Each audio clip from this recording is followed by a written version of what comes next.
All right, let's get this show on the road. Alrighty. I'm sorry, that's the first time I've laughed at you for that, but I wanted to do it for someone. What you want me to do? What you want me to do? We'll go this way? You want me to go that way? This way or that way? That way or this way? Someone was like throwing a hand, like she was throwing gang signs at me, man. Old woman, old Martha Stewart looking woman.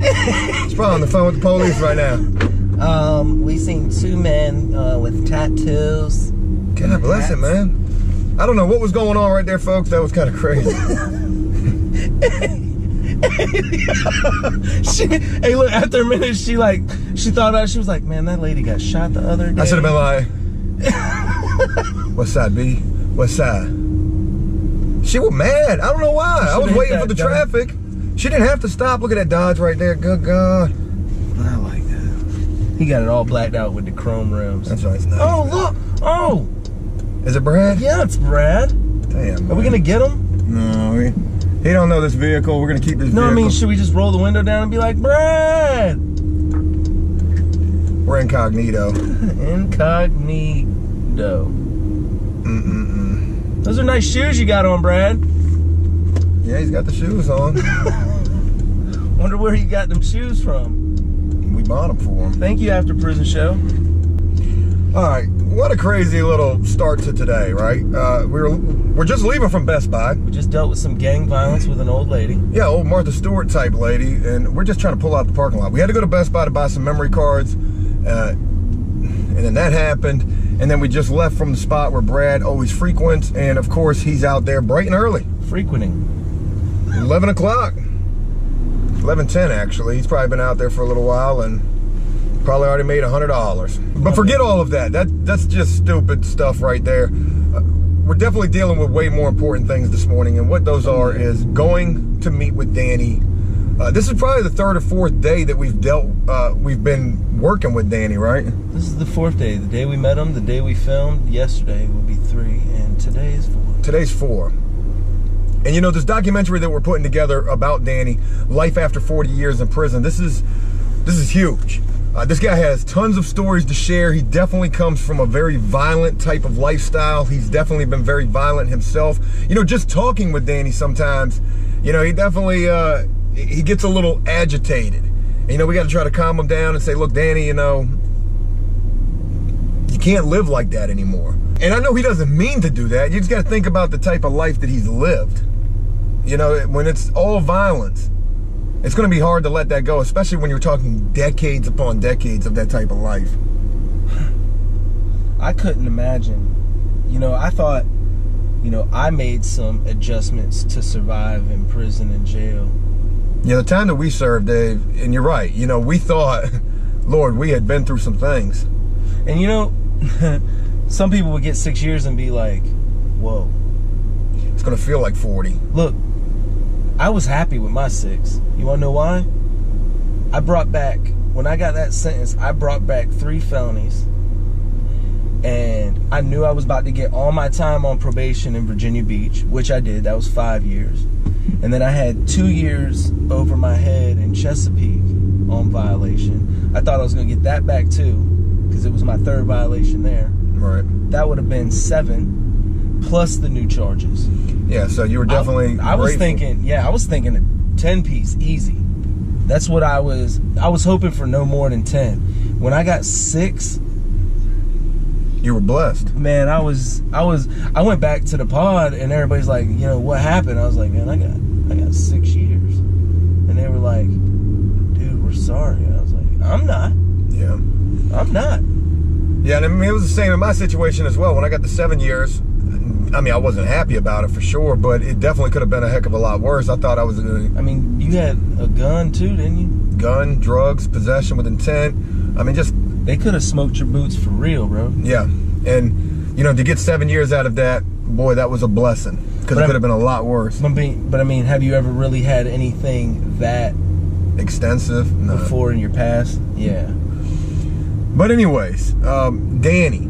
We're going to go meet with Danny today, and I guess the big thing that we're going to focus on with him is actually his life after prison. We've titled this documentary series that we're doing with him, we're going to take to Virginia Beach. No. We're going to take Norfolk Portsmouth. Yeah. We might as well take this, right? Yeah, take this one. So we've titled this Life After 40 Years in Prison. And we haven't even touched on anything dealing with his life after being locked up. Well, that's what we're going to focus on today. The adjustment, what it's been like for him. You know, and we're definitely going to dive deep into this conversation with him. But there's something really cool to throw into this as well, and that is, you know, we called Danny today to, you know, make sure we were still a go. And he told us he had some good news. He said, Joe, I got some great news. I said, what is it? He says, I got a job interview today. That blew my mind. When you told me that, I was super happy for him. So we're going to be taking him to this job interview. It's at McDonald's. He's got to be there at 2 p.m. We're going to film with him first, and then we're going to be filming with him, taking him to this interview. And we're going to wait there. We're not going to film inside there, but we're going to wait there and definitely want to hear how this goes for him. And hopefully it'll go well.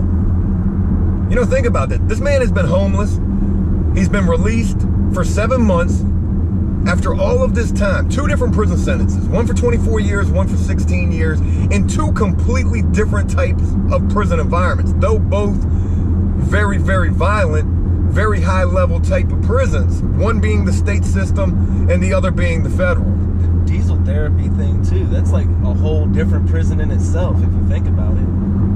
I mean, yeah, I mean, that's like the worst, that's one of the worst punishments that they offer in the feds, because the feds can send you anywhere in the country. And when they put you in that diesel therapy program, that means that they're putting you on a bus, a train, a plane, a car, and they are transferring you to different prisons every day, every couple of days, every couple, I mean, just. I looked it up, and the way it works is this.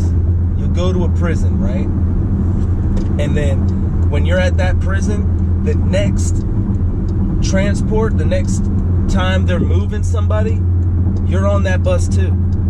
You know what I mean? So like you get to a prison, there could be a bus leaving that day, you know, to take these guys to a different compound, yeah, different facility, and you're on that bus, and you'll get to that one, and then it might be 2 days before the next transport leaves out to move guys to another place, and you're on that bus too.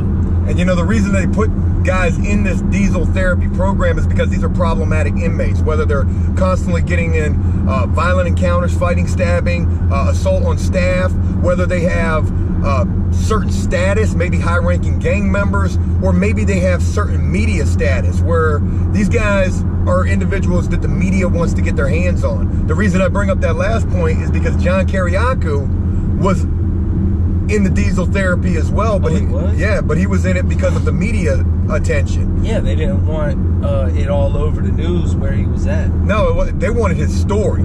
They wanted this man's story. This man leaked interrogation tactics by the CIA, and he ended up getting 2 years for this. They couldn't even charge him with anything in relation to that. They charged him with some bogus charge. They were trying to get him like with some treason type deal. That's what they originally wanted to get him with, but they ended up getting him with like something. He gave a business card of a colleague to a reporter, and they gave him like, you know, they said he gave up a spy doing that. Like this guy is a SEAL or somebody super covert. Wow. And he got some crazy charge where he only ended up getting 2 years, or maybe it was like a lesser charge. He got 2 years. He was supposed to go to a low, he ended up going to a medium, and he was definitely there with a lot of the gangs and crazy stuff.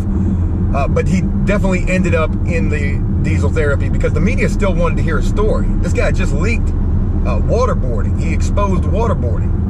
And you know, I had a friend that did federal time. He said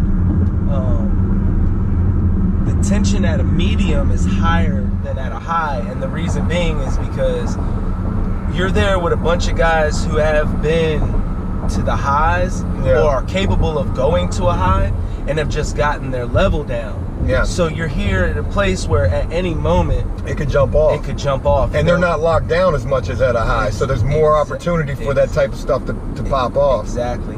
And you know, a lot of guys, you know, that are in highs, you know, in gangs and stuff, actually get their levels dropped to go to these mediums and find people. You know, that's like their whole objective.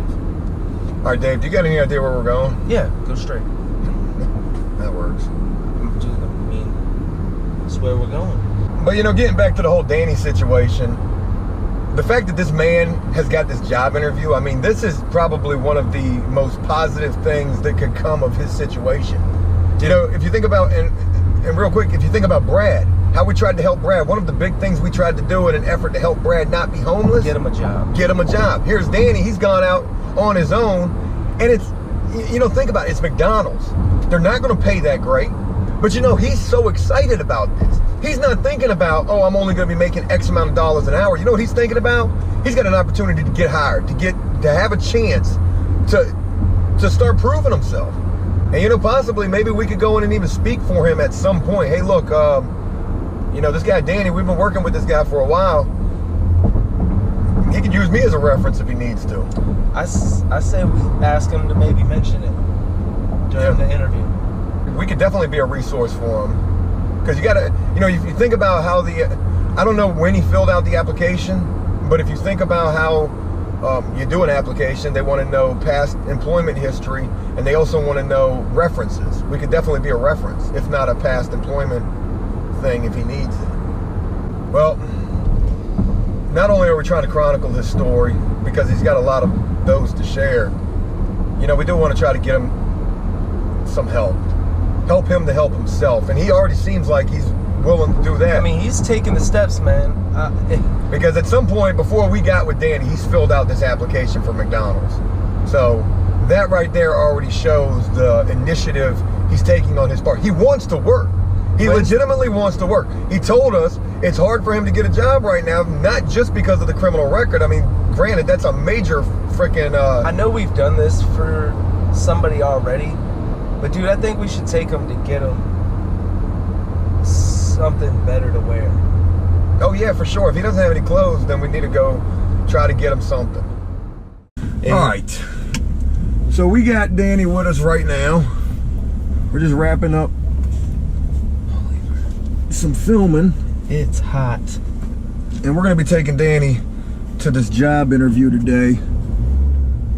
And I think this is probably one of the most positive, hopeful things going on right now. And Danny, again, just how are you feeling about this opportunity? I'm really excited. I mean, it's been 7 months of struggle of looking for work, getting denied, having my paperwork shuffled, probably in somebody's garbage can. But yeah, I'm happy and I'm delighted that I have the opportunity to sit in front of a manager of McDonald's and have that opportunity to become his maintenance man.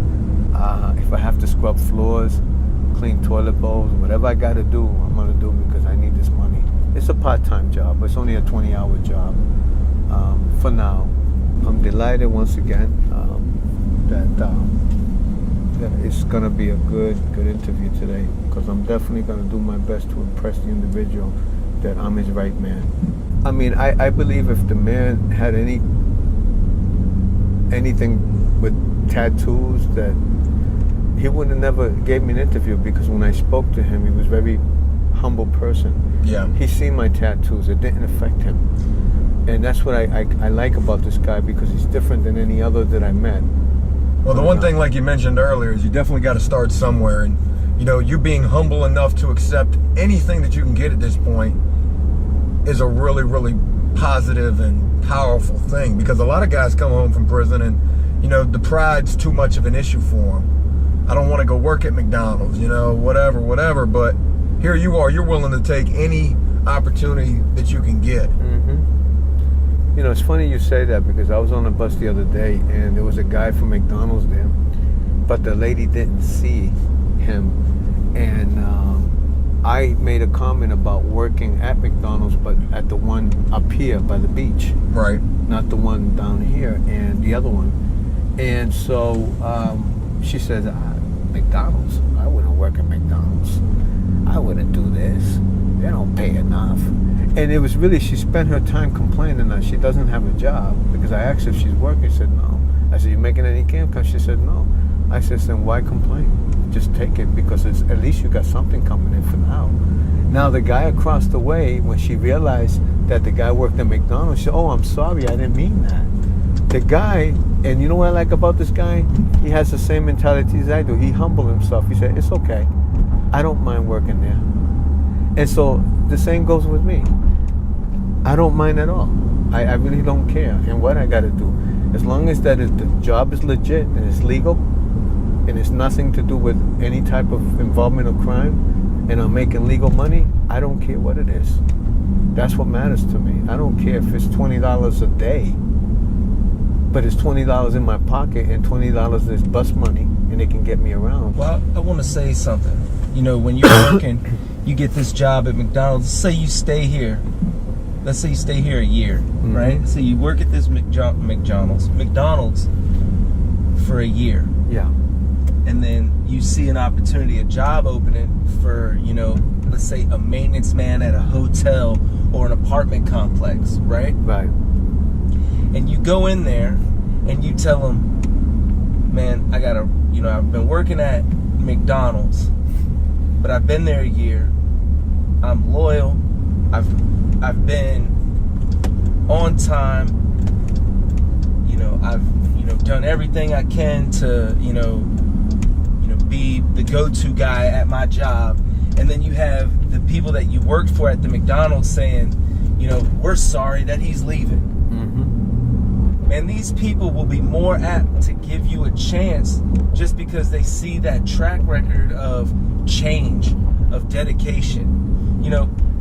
That's where people get, working at McDonald's misconstrued. They look, or misconstrued. They look at it like, this is where they're going to be working at. They don't look at it like, this is my opportunity to prove myself to the next people who I put an application into.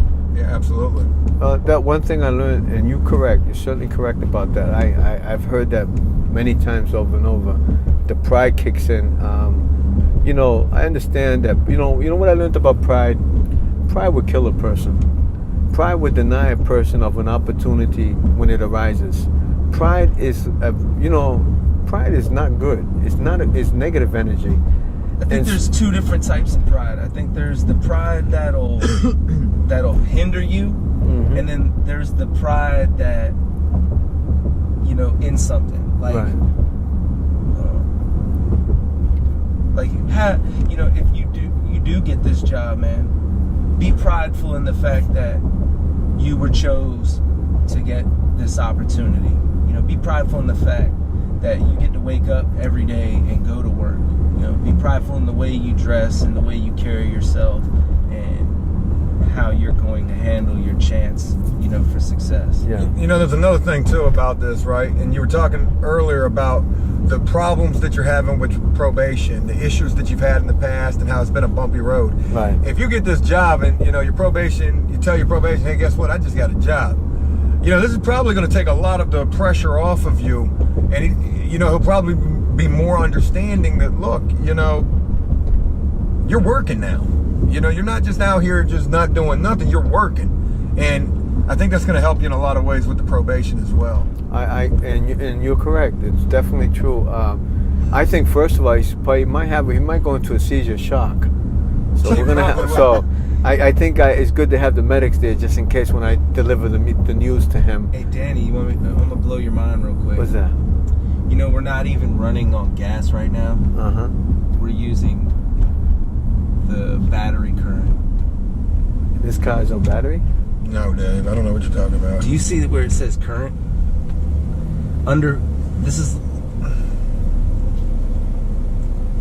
It's running on. That's saying the current miles per gallon, Dave. See the MP? I thought it was battery current. Oh, I was gonna say. Because my sister's car is the same way, under 40 miles an hour, because it's a hybrid. This ain't a hybrid, Dave. Oh, so you're not up on the times, Joe. You know how much a hybrid car costs? Probably a lot. A lot more than this one. Yeah. This is a nice ride, though. This is a sweet ride. It's quiet. It's got power. Got kick. This is my wife's car. Oh, you married? Yeah. Oh, I didn't know that.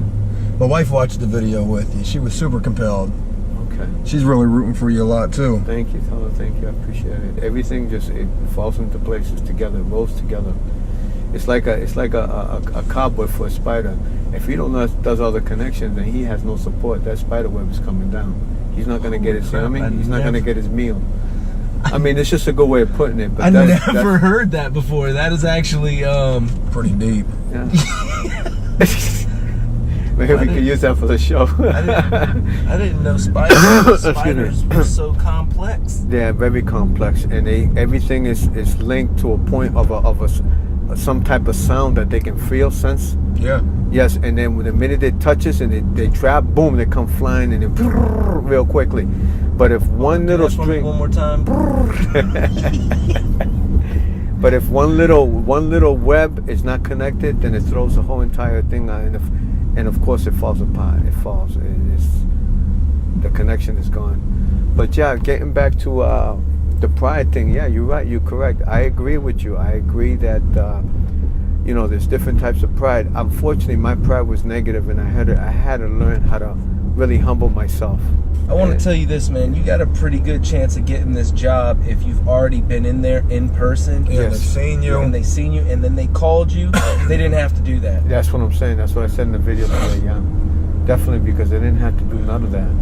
And they already see my tattoo, so I know they're comfortable.